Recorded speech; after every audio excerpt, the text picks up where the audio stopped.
படத்துக்கு படம் நான் ப்ரெஸ் மீட் வைப்பேன். பட் 5 படத்துக்கு அப்புறம் என்னால் இந்த கல்யாண வேலைகள் ஆரம்பிக்க வேண்டியதுனால ப்ரெஸ் மீட் வைக்க முடியல. ஸோ நான் என்னை மன்னிச்சிருக்கேன். ஸோ அதுக்கெல்லாம் சேர்த்து தான் வந்துட்டு பத்திரிகையாளர்கள் சந்திக்கலாம்னு சொல்லி இன்றைக்கி வந்திருக்கேன். ஃபஸ்ட்டு என்னோட 555 படத்தை இவ்வளோ தூரத்துக்கு அழகாக விமர்சிச்சு ஒரு படத்தை வந்துட்டு ஒரு தரமான படம்னு சொல்லி எல்லா பத்திரிகையாளர்களும் வந்துட்டு பாராட்டியிருந்தாங்க. படத்துக்கு அது ஒரு பெரிய பலமாக இருந்தது. படத்தோட வெற்றிக்கு வந்துட்டு ஒரு பெரிய ஒரு பத்திரிகையோட அந்த ரிவ்யூஸ் வந்துட்டு ரொம்ப ஹெல்ப்ஃபுல்லாக இருந்தது.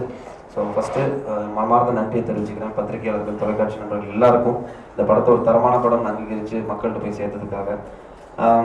ரெண்டாவது, லைஃபோட அடுத்த ஸ்டேஜ் மேரேஜ். நேற்றுக்கு தான் கல்யாணம் முடிஞ்சது. எங்கள் ஃபேமிலிக்குள்ளேயே வந்துட்டு ஒரு சின்னதாக நாங்களே வந்துட்டு ஒரு மேரேஜ் செட்டப் பண்ணி ரெஜிஸ்டர் பண்ணிக்கிட்டோம். 14ஆம் தேதி செப்டம்பர் ஈவினிங் 6:30 மணிலேருந்து லீலா பேலஸில் வந்துட்டு கிராண்ட் ரிசப்ஷன் இருக்குது. ஸோ என் சார்பில், என் குடும்பத்தினர் சார்பில், பொண்ணு சார்பிலையும் பத்திரிகை நண்பர்கள், தொலைக்காட்சி நண்பர்கள் எல்லாரையும் வர மாதிரி நான் தமிழோட கேட்டுக்கிறேன். கண்டிப்பாக நீங்களாம் வந்து ஆசீர்வாதம் பண்ணணும். ஸோ அப்பார்ட் ஃப்ரம் தட், பொண்ணு 1 வருஷமாக எனக்கு அவங்கள தெரியும். ராமச்சந்திரா மெடிக்கல் காலேஜில் வந்துட்டு டென்டிஸ்ட்ரி முடிச்சிருக்காங்க, பேசிக்காக டாக்டர். கல்யாணத்துக்கு அப்புறம் மேல் படிப்பு படிக்க போகிறாங்க, MDS படிக்க போகிறாங்க. இப்போ பொண்ணு பேர் ஜெஷ்லி. இது ஒரு 1 year of love cum arranged மேரேஜ்னு சொல்லலாம், கன்வெர்டட் அரேஞ்ச்டு. ஏன்னா நாங்கள் 2 பேருமே வந்துட்டு பேரண்ட்ஸ் சமூகத்தோடு தான் கல்யாணம் பண்ணோங்கிறத ரொம்ப கனவாக இருந்தோம். ஸோ அந்த அடிப்படையில் வந்துட்டு சக்ஸஸ்ஃபுல்லாக முடிஞ்சது. இப்போ வந்து வெட்டிங் ரிசப்ஷனுக்காக தான் போயிட்டுருக்கு மற்ற வேலைகள். 14ஆம் தேதி. ஸோ இது இல்லாமல் கரெக்டாக பொண்ணு வந்த வேலை என்னன்னு தெரியல, டக்குன்னு ஒரு 2 பெரிய படங்கள் கமிட் ஆச்சு. ஸோ அப்படி கூட எடுத்துக்கலாம்.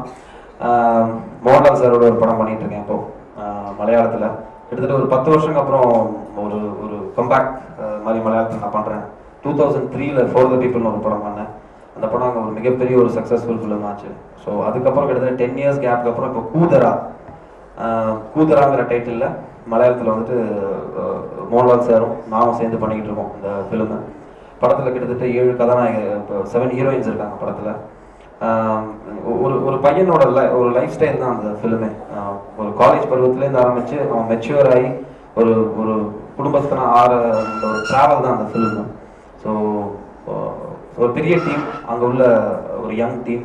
ஸ்ரீநாத் ராஜேந்திரன் சொல்லிட்டு மம்முட்டி சாரோட பையனை வச்சு ஒரு படம் பண்ணார், செகண்ட் ஷோன்னு. அந்த படத்தோட டைரக்டர் தான் இந்த படம் பண்ணுறாரு. ரொம்ப சந்தோஷம். ஒரு சைடில் ஹிந்தி படம் போயிட்டுருக்கு பேரலாக, ஜாக்பாட்ங்கிற ஃபிலிம் உங்களுக்கு தெரிஞ்சிருக்கும். இது இல்லாமல் மலையாள படமும் பண்ணிக்கிட்டு இருக்கேன். இது இல்லாமல் கூடிய சீக்கிரம் இன்னொரு ஹிந்தி ஃபிலிம் நான் அனௌன்ஸ் பண்ணுவேன். இன்னொரு ஹிந்தி படம் வந்துட்டு கமிட்டார ஸ்டேஜில் இருக்குது, நான் அதை அனௌன்ஸ் பண்ணுவேன். அது முடிச்சுட்டு எனக்கு ஆத்மார்த்தமான ஒரு காம்பினேஷன் திருமுருகன் சார். என்னோட லைஃப்பில் வந்துட்டு ஒரு முக்கியமான ஒரு படம் கொடுத்த டைரக்டர் அவர்.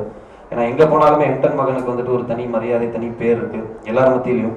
ஸோ மீண்டும் திருமுருகன் சார், நான், வடிவேல் சார் இணையரும். எம்டன் மகன் பார்ட் 2ன்னு சொல்லலாம். பட் இல்லாமல் அது இல்லாமல் ஒரு இந்த காம்பினேஷனில் ஒரு film, ultimate comedy cum family ட்ராமான்னு சொல்லலாம் இந்த ஃபிலிம். வடிவேல் சாருக்கு ஒரு கம்பேக் ஃபிலிம் கூட இது. ஆஃப்டர் லாங் பீரியட்க்கு அப்புறம் அவர் கூட நான் ஒர்க் பண்ணும்போது ரொம்ப சந்தோஷமாக இருக்குது. அவரோட பெரிய ஃபேன் கூட நான்.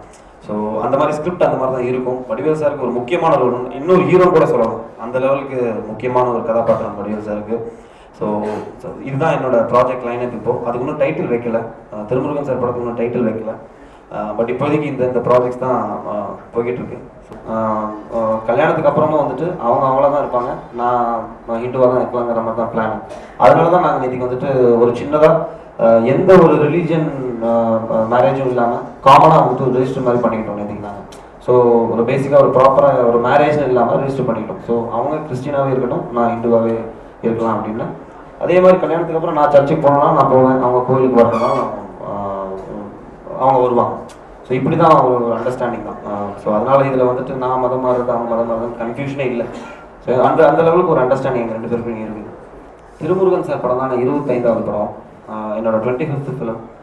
பட் என்னோட படங்கள் எல்லாமே எடுத்துக்கிட்டிங்கனால ஓரளவுக்கு எல்லாருமே பார்க்கக்கூடிய மாதிரி தான் இருக்கும். ரொம்ப ஹீரோயின்ஸோட வந்துட்டு ஒரு இன்டிமேசி காட்சிகள் நேபாளில் மட்டும்தான் நான் அதை பண்ணியிருப்பேன். பட் மற்றபடி பார்த்தீங்கன்னா கொஞ்சம் எல்லாமே ஓவராலாக வந்துட்டு ரொம்ப டீசெண்டாக தான் இருக்கும். கல்யாணத்துக்கு அப்புறம் இன்னும் கொஞ்சம் டீசெண்டாக ஆகிடும்னு நினைக்கிறது, வேறு வழியே இல்லை.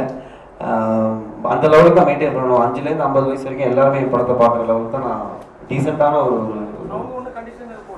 இல்லை. அவங்க இனிஷியலாக இருந்தது என் படங்களை பார்க்க மாட்டேன்னாங்க இனிஷியலாக, எதுக்கு வேண்டாம் அப்படின்னு. பட்டு பழகிடுச்சுண்ணே. அது போக போக இதுதான் நம்மளுக்கு ப்ரொஃபஷன், இதுதான் இருக்கும்போது அவங்களுக்கு பழகிடுச்சு. இது வரைக்கும் பிரச்சனை இல்லை. என்னோட காமன் ஃப்ரெண்ட் மூலமாக தானே, ஒரு ஃப்ரெண்டோட வீட்டில் மீட் பண்ணோம் நானும் அவங்களும். அப்போ அவங்க காலேஜ் செகண்ட் இயரோ தேர்ட் இயரோ பண்ணியிருந்தாங்க, ஃபினிஷிங் ஸ்டேஜில் இருந்தாங்க. ஸோ காமன் ஃப்ரெண்ட் மூலமாக மீட் பண்ணி வழக்கம் போல் நம்பர் எக்ஸ்சேஞ்ச் பண்ணிக்கிட்டோம். அப்படி தான் ஸ்லோவாக எஸ்எம்எஸ் ஆரம்பிச்சிது. எஸ்எம்எஸ்லேருந்து அப்படியே பார்த்தீங்கன்னா வந்துட்டு ஃபோன் கால்ஸாக மாறிச்சு. ஃபோன் கால்ஸ்லேருந்து சரி ஒரு நாள் மீட் பண்ணலாம் அப்படின்னு சொல்லி மீட் பண்ணோம். கிட்டத்தட்ட ஒரு விண்ணி தாண்டி வருவாய் ஸ்டோரி மாதிரி தாங்க எங்களுக்கு சீரியஸாக. அவங்க பார்த்தீங்கன்னா இது வரைக்கும் லைஃப்லேயே சினிமா பார்த்தது கிடையாது. விண்ணி தாண்டி வருவாயிலையும் பார்த்தீங்கன்னா அந்த மாதிரி தான் இருக்கும். அவங்க பேர் ஜெசி, இவங்க பேர் ஜெஷ்லி. அதே மாதிரி வந்துட்டு அவர் அசிஸ்டன்ட் டைரக்டர், நான் பார்த்தீங்கன்னா படத்தில் ஹீரோ. என்கிட்ட ஃபஸ்ட்டு மீட் பண்ணணும்னு அவங்க சொன்னது, நான் இது வரைக்கும் படம் எதுவுமே பார்த்ததில்லை அப்படின்னா. ஸோ அந்த லெவலுக்கு தான் எங்களோட ஸ்டோரி. ஸோ பட் ரொம்ப அகாமடேட்டிவான பொண்ணு, என்னோட ப்ரொஃபஷனை புரிஞ்சக்கூடிய ஒரு பொண்ணு தான் நான் வந்துட்டு வேணும்னு வச்சுருந்தேன். எனக்கு அது மாதிரி கரெக்டாக கிடச்சிது. மறுபடியும் எல்லாரும் 14ஆம் தேதி ஈவினிங் கண்டிப்பாக வாங்க. என்னையும் ஜெஸ்லியும் ப்ளஸ் பண்ணுவீங்கன்னு நான் நம்புகிறேன். Thank you sir, thank you.